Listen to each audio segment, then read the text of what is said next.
Cool. Hi, everyone. I'm Luke. As Sam mentioned, I'm a front-end developer at Tessian, where our mission is to keep people protected when sending or receiving emails. Thank you, TechTree, to allow me to do this talk. This is something I'm really passionate about, so it's nice to have the opportunity to talk about it. So what do? I work on Tessian's web app, which is used by our customers to configure and track the performance of the Tessian platform. So that looks a bit like this. And one of our values at Tessian is human first. And today I'd like to talk about something that is very much aligned with our human first value. And that is encouraging everyone to think about accessibility.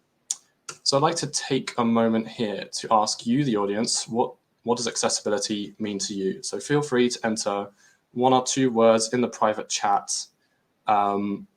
It could be as simple as a single word or a sentence. I'll give you a few seconds.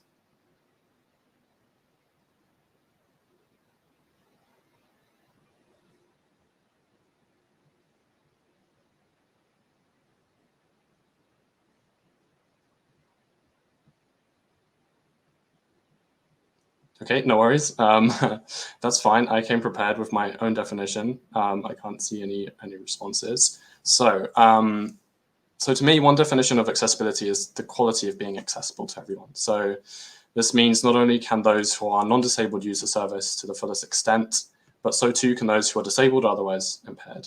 So the users typically affected by the lack of accessibility within a service are often those with a disability or impairment. One way to think about it is that the service is the thing that is disabling.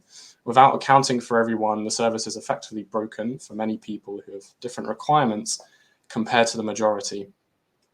I could spend a lot longer talking about accessibility specifically, but today I would like to talk about something I'm trying to do personally within my team at Tessian, and that's encouraging everyone to think about accessibility. We did actually have a few entries from, sorry, I'll continue anyway. So yeah, this is the topic of my talk today, and I'd like to start by talking about some of the assumptions that we have fallen foul of making whilst approaching accessibility. So let's get going with those. So the first assumption is that accessibility can be done later. The second is that it can be done more quickly. And the third is that it can be done entirely by web engineers.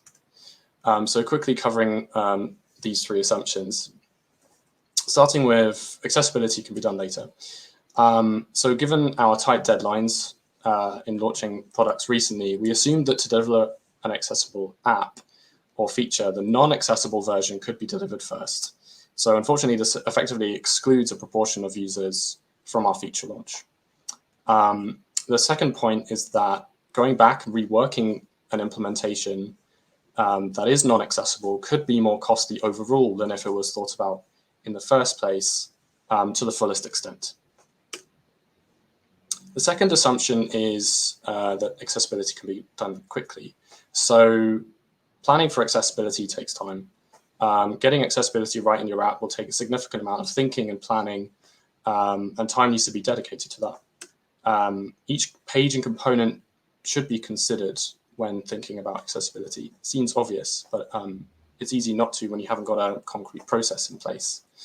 And not to mention the actual time that it takes to implement it itself, which does take longer, alongside user testing, should be targeted at accessibility specifically.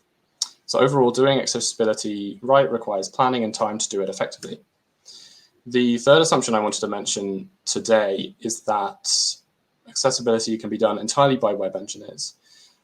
So the thing with this is that each engineer will have a differing level of amount of experience when it comes to accessibility. So when they implement components and pages, that experience will be accessible to them, but it will vary from developer to developer. Some of this can be ironed out in code review, but if the entire team isn't, corralled around the idea of improving accessibility, this might not necessarily happen. Another thing is that other stakeholders should definitely be involved in certain decisions. So ideally, the entire team can be involved, from the back-end engineers all the way through to the product manager. We involve our designers, and actually our designers at Tessian are very much motivated to bring accessibility in their designs, which is great. But we know we can do more, and we want to improve on that in the future. Overall, we think anyone in the team can have an impact on accessibility, not only the front-end engineers and the designers. So for us, these assumptions turned out to be false. It can't be done later. It can't be done quickly, and accessibility can't be done entirely by the UI engineers. Otherwise, accessibility might be missing or potentially ineffective. Another point is that we were tempted to make these assumptions due to our tight deadlines, as I mentioned. So as with any good product team, we prioritize the company's immediate product goals, which quite often can neglect anything that's considered low priority. A lot of prioritization goes on, as you all know. And unfortunately, sometimes accessibility can be seen as a low priority.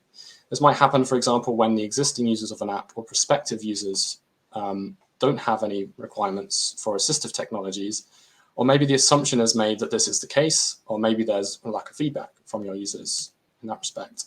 So we think fast growth can be compatible with paying attention to accessibility. But first, I'd like to talk about the approach that we've tried so far, and then we'll move from there. So quick recap. So far, we've covered what accessibility means, the assumptions that we made when we approached it to begin with, and why we might have neglected it. So I'd like to talk about Tessian's approach so far, the learnings that we've made from that, and what we want to do in the future. So our approach centered around a new initiative within the front-end guild at Tessian to start building a design system together with a component library with a new designer that we hired recently. This component library would be used in our client-facing React app that I mentioned is used by our customers to configure and monitor the Tessian platform. And this meant that every future component, every UI component, was going to be designed independently and documented in Figma and in Storybook, two tools that you might have come across. We decided that each component would have to go through the same checklist of tasks before we could consider it done. So this included things such as, are the designs ready? Has the component been merged to the library? Has it been documented fully? And here you can see a screenshot showing the spreadsheet that we're currently using to track each component in our new design system. You can see that on the left, we have a column for the component name, and on the subsequent components, you can see the state that each component has for each relevant check. You'll notice that there's quite a few blank and or NA or the no state, as in we haven't checked that certain thing. This is a work in progress, and we're looking actively in improving the state of things. So essentially what you can see here is that the columns included are the ones that I mentioned previously, including design or whether it's been merged, but also have we got unit tests for that component? If the tests aren't necessary, we just write NA. Are there stress tests for the component? Is the documentation adequate with documentation around the properties and examples for that component? So that is, in essence, how we are currently tracking the state of each component with respect to these things. And as we became more motivated about doing something for accessibility in our app, and believing we should embody Tessian's human-first value, we wanted to make room for accessibility in our planning. So we added items to the checklist that would make sure that those things get covered. So the first item we added to the checklist was, has the component been tested by a developer to meet the expected accessibility requirements, as you might expect? Has the component undergone some kind of automated testing? And has the component been documented such that a developer knows how to ensure that in future, new instances of the component used in other features can meet accessibility requirements of that feature? So this checklist became a great source of truth for the remaining work required for each component, whether that's accessibility related or otherwise. What does tested by a developer mean here? I kind of glossed over that and the testing process. Essentially, the advice given to the team whilst creating our new components was to add a step in that process to consider the relevant accessibility advice, namely the WCAG, which has been incredibly useful. Make sure those success techniques published in the WCAG are being followed, and add documentation for enabling future accessible features. So some of this testing that is required as part of implementing accessibility within the components can be done with tooling.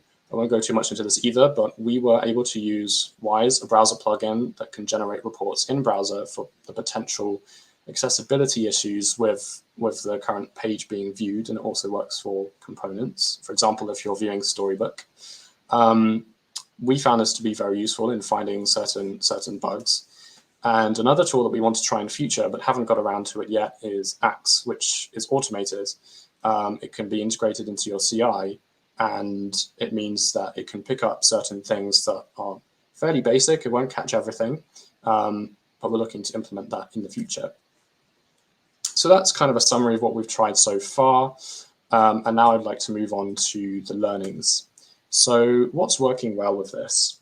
The first thing that I wanted to mention is something I mentioned briefly, which is the WCAG documentation. And more specifically, this is the quick reference. So that URL is for the quick reference of the WCAG. The WCAG resources to me can seem really daunting because there's a lot of information there. There has been a lot of research done into these different techniques. But what we found is that the quick reference organizes these guidelines into a really digestible format, ready to be applied by engineers. So we found that very useful in implementing our initial few components that way. The second point, the second thing that's working well is the fact that we're documenting accessibility for each component, as I mentioned.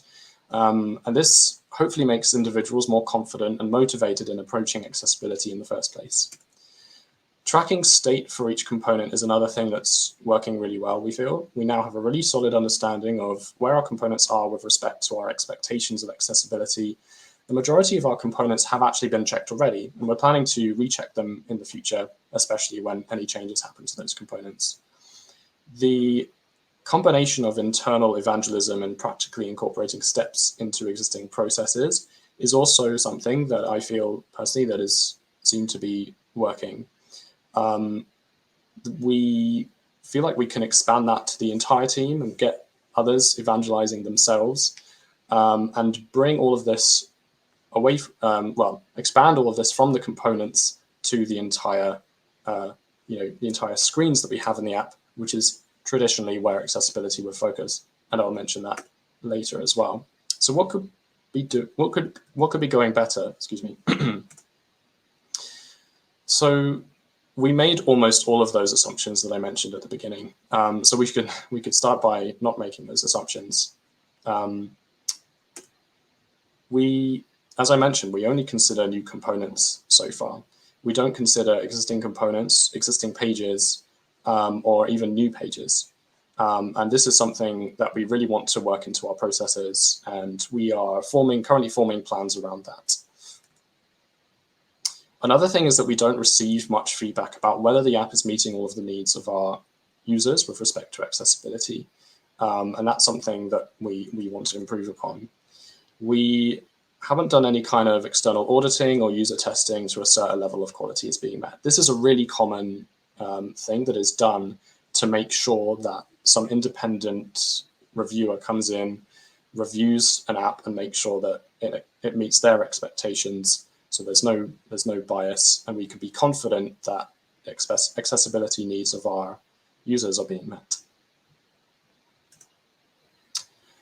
So that were the learnings. Those were the learnings. Sorry, those were the learnings. And the final thing I'd like to cover is what we are looking at for the future. So one thing that I'm really excited about is we are introducing the concept of accessibility ambassadors within each team, within each product team at Tessian that has a front-end function.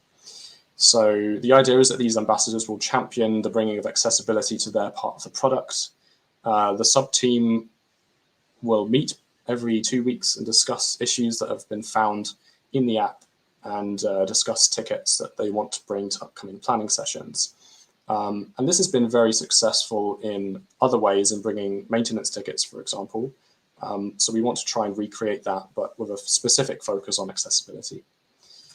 Another thing, another idea that we have that we want to try out is having a team objective to encourage everyone to aim for a certain assessed level of accessibility, or potentially the number of improvements made towards accessibility.